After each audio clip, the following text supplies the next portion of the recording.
Assalomu alaykum hurmatli obunachilar. Mana bugun Buloqboshi tumani 13-umumiy o'rta ta'lim maktabida hashar amalga oshirilyapti. Bu hasharni amalga oshirilishida Neftprom shaharchamizda nuroniylar jamiyati tashkil etilgan ekan.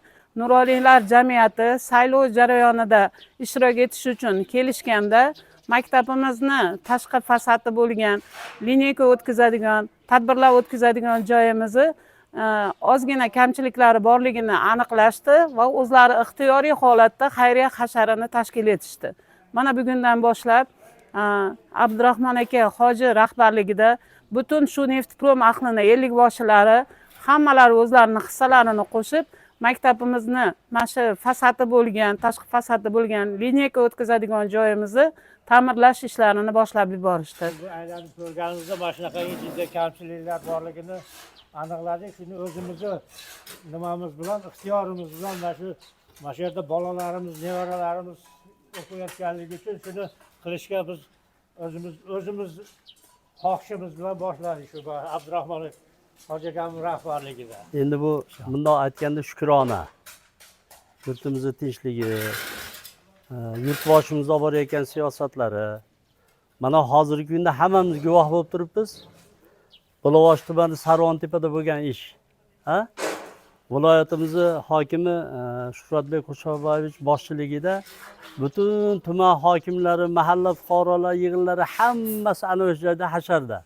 Men o'zim ham bordim shu joyga. Borib juda xursand bo'lib keldim.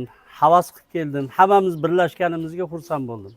Bizni shaharcha xalqi ham shunaqa nuroniylar jamiyati tuzilib, bunga men boshliq bo'lib, hammamiz bir bo'lganmiz hozir.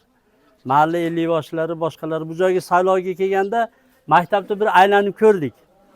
Ko'rib, qarang nimalar bor ekan deb qarasak, mana bu joylar ancha suv yig'iladigan, juda noqulayliklar bo'lib qopti.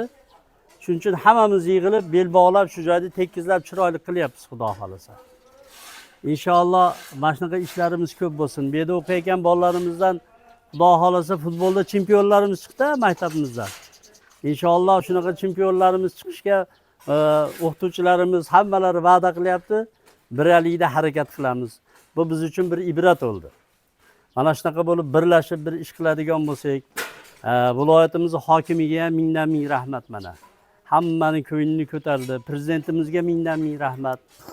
Biz va'da qilamizki, xudo xolasa Neftprom shaharchani oqsoqollari ham, kattalari, yurt hammamiz bir bo'lib xudo xolasa mana shunaqa ishlardan butun O'zbekistonimizga bir ibrat bo'ladigan ishlardan qilishlikka xudo xolasa harakat qilamiz.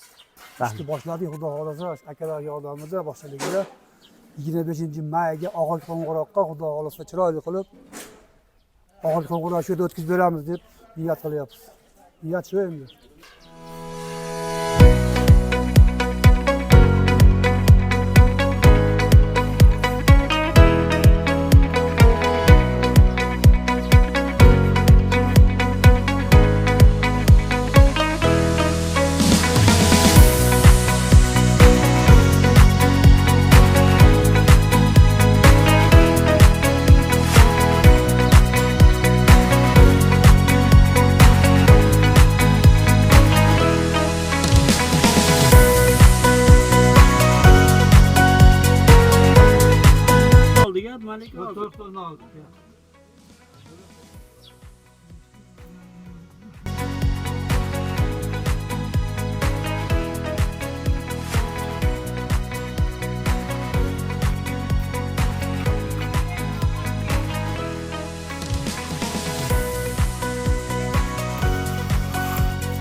Nimaiki niyatlilar bo'lsa, niyatlilarga mana shunaqangi xalqqa xizmatini qilishni doim bag'ishlaydi. Ularga Alloh kuch-quvvat bersin.